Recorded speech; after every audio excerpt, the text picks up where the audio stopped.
How to make your Threads account private. Here's how to do it on your iPhone. First, open the Threads app on your iPhone. Tap your profile icon in the bottom right corner. Next, tap the two-line menu in the top right corner to open Settings. Now, tap Privacy.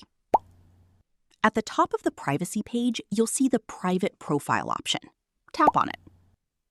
Simply turn on the Private Profile toggle. If a confirmation message appears, tap OK to confirm. Once enabled, only people you approve will be able to follow you and see your posts on Threads. If you ever want to make your account public again, just return to the same settings and turn the Private Profile toggle off. And that's it. You've successfully made your Threads account private on your iPhone. Thanks for watching.